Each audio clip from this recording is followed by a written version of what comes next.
Sore ya, ini kita kembali lagi diskusi ya terkait sekarang ini adalah yang lagi eksis demonstrasi mahasiswa ya,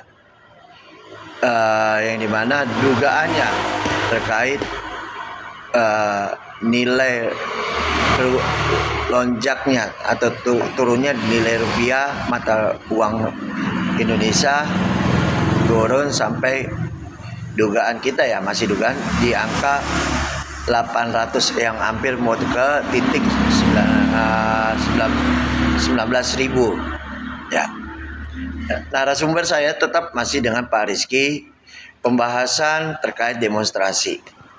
Kita kembali kepada diskusi yang sedang hangat. Ya, kita diskusi kembali lagi. Pak Rizky, ini kan hari ini adalah demonstrasi ya terkait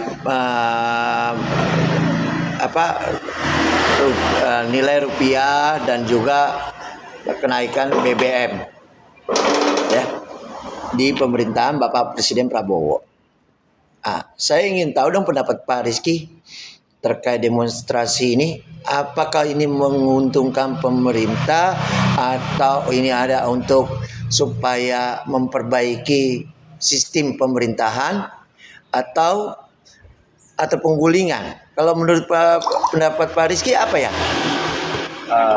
Selamat sore. Menurut pendapat pribadi saya, kita mesti lihat dari banyak aspek.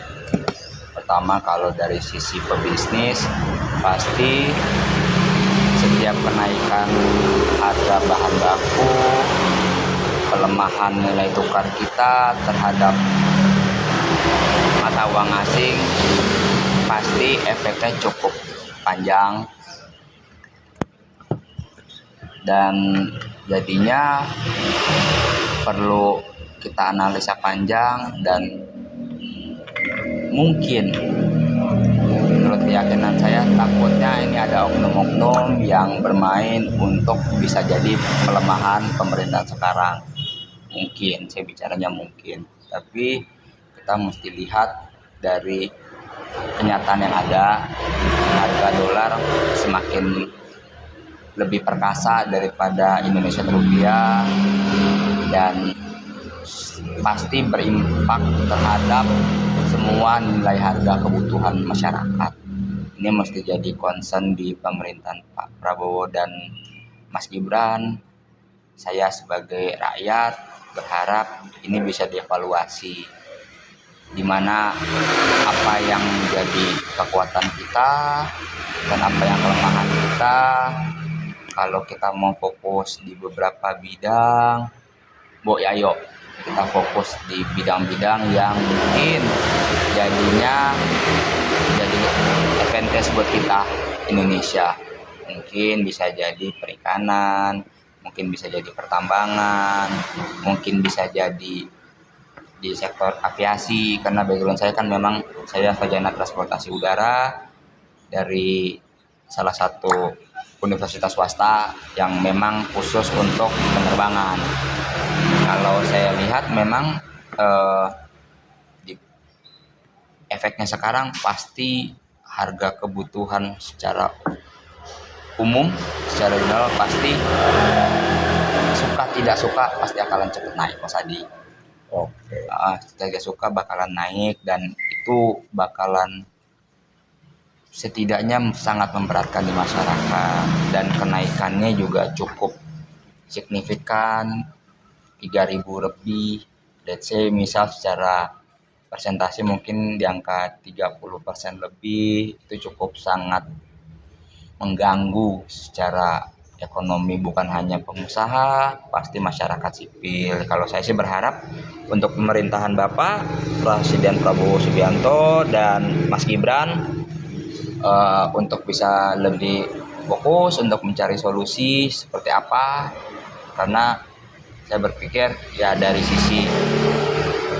sisi omongan salah satu mantan wapres kita, Bapak Gus Dur, orang yang paling ikhlas memimpin Indonesia adalah Pak Prabowo. Saya mengutip omongannya Bapak Gus Dur almarhum, orang yang paling ikhlas mengurus Indonesia menurut omongannya Pak Gus Dur sendiri almarhum adalah Pak Prabowo. Yuk mari kita kerja bareng-bareng Pak buat demi masyarakat. Dibuktikan omongannya Bapak almarhum Pak Gus Dur kalau beliau yakin orang yang paling ikhlas mengurus negara adalah Pak Prabowo. Oh, menurut pandangan Pak Rizky, ya kan? Ini kan sebenarnya kalau menurut saya, ya inflasi dolar dan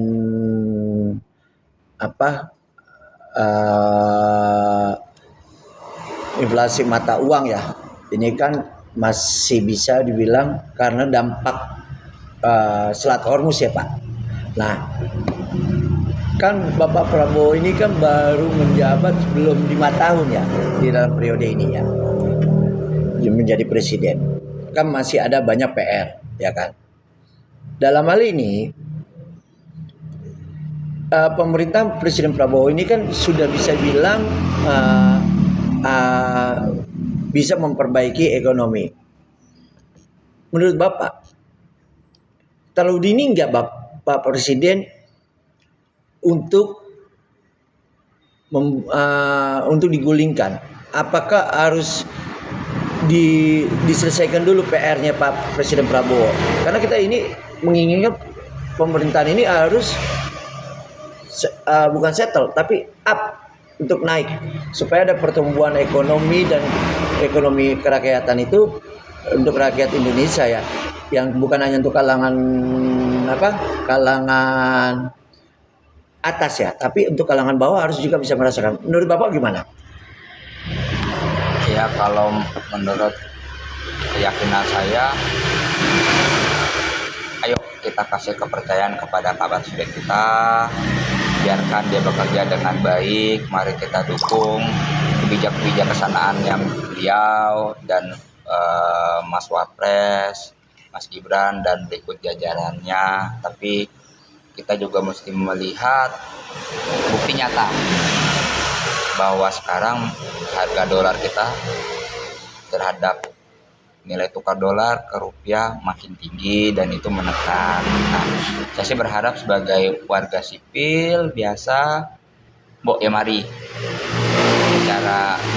secara institusi saya tidak tahu kebijakannya seperti apa, tapi sebagai masyarakat sipil ya saya merasakan dampak itu, dan saya sih berharap di pejabat-pejabat yang punya kepentingan dan mengatur itu, ayo kita bekerja demi rakyat, berbuat demi rakyat, karena bagaimanapun saya takutnya ada kemungkinan ini disusupi oleh pihak-pihak yang pengen untuk menggulingkan Pak Presiden. Karena terlalu dini sebenarnya untuk menggulingkan Bapak Prabowo, Presiden kita, karena waktunya kan baru belum selesai masa jabatannya 5 tahun. Ya mungkin ada beberapa kalangan yang merasa sudah cukup waktunya untuk mengambil tindakan tegas. Saya tidak bisa memaksakan wilayah pendapat itu, tapi saya merasa kalau itu hak demokrasinya orang per orang atau badan hukum atau institusi untuk namanya membuat opini. Tapi kan setiap opini kan ada konsekuensi. Tapi kalau menurut saya sebagai masyarakat sipil biasa, saya sih menaruh harapan besar kepada Pak Presiden, Wakil Presiden, ikut jajaran besarnya, supaya bisa membuat keputusan kinerja yang benar-benar berpihak kepada rakyat. Jadi ayo Pak Presiden, Pak Prabowo, Mas Wapres, Mas Gibran dan berikut jajarannya, yuk mari sama-sama membuat kebijakan yang setidaknya menguntungkan buat Indonesia. Tapi kan itu balik lagi soal deal politik atau tidak, saya tidak masuk di wilayah itu. Saya sebagai masyarakat sipil biasa yang merasa ya kenaikan harga dolar terhadap harga rupiah cukup mengganggu. Oke. Secara saya pribadi cukup mengganggu, dan kalaupun ada penggulingan itu ya mesti kita lihat seperti apa, dan mungkin saya takutnya mungkin ada pihak-pihak yang merasa punya kepentingan apapun untuk menggulingkan presiden dan wakil presiden kita. Ya sebisa mungkin para pihak intelijen bekerja di bidang itu, karena kan saya tidak tahu bentuknya seperti apa, metodenya seperti apa, dan waktu gongnya seperti apa gitu. Ya, saya yakin Bapak Presiden kita dengan latar belakang militer yang sangat kuat sebagai Jenderal Kopassus, Jenderal Lapangan, saya rasa mungkin lebih paham daripada saya masyarakat sipil biasa gitu. Oke. Mas Adi. Pesan-pesan Bapak terkait anak muda, ya, pesan-pesan Bapak kepada anak muda. Bapak kan sebagai juga anak muda masih ini. Apa sih pesan-pesannya? Kalau pesan-pesan saya, kita coba lihat analisa kebijakan Bapak Presiden kita dan Wakil Presiden berikut. Jajarannya, jikalau memang baik ya kita sokong, jikalau tidak baik ya kita pergunakan namanya fasilitas dan jalur yang benar. Jangan sampai berbuat anarkis. Kalau pribadi saya, kita sampai berbuat anarkis, karena bagaimanapun ini kan ada impact terhadap Indonesia pada akhirnya. Kalaupun terjadi rusuh atau chaos seperti 98, kan kita seluruh warga Indonesia yang akhirnya jadinya rugi. Jadi bukan hanya soal kepentingan, tapi kan secara keseluruhan kita sendiri, masyarakat seluruh Indonesia yang akhirnya merasakan dampak efeknya. Kalau saya sih berharap seperti itu, jangan sampai nih terjadi kerusuhan lagi, karena ya kalau tidak bisa dihandle sampai ternyata lebih tinggi dari 18.000, dan amit-amit kalau sampai 20.000 ya mungkin ada pihak-pihak yang menunggangi untuk akhirnya jadi people power lagi seperti 98. Tapi kalau saya pribadi, karena saya merasakan waktu 98 saya masih kecil, saya masih cukup, kejadian 98 saya sekitar umur SMP lah, masih belasan, teman, cukup mengganggu, bukan hanya pribadi saya tapi pribadi orang tua dan seluruh Indonesia, karena banyak akhirnya ya set to be true-nya adalah kalau terjadi people chaos lagi ya Indonesia yang berefeknya. Itu loh Mas Adi. Oke, terima kasih atas semuanya.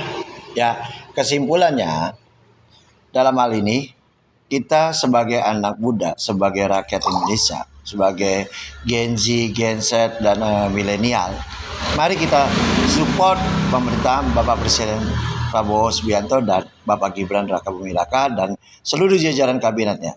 Saatnya kita membangun Indonesia menuju Indonesia emas. Salam Indonesia Raya.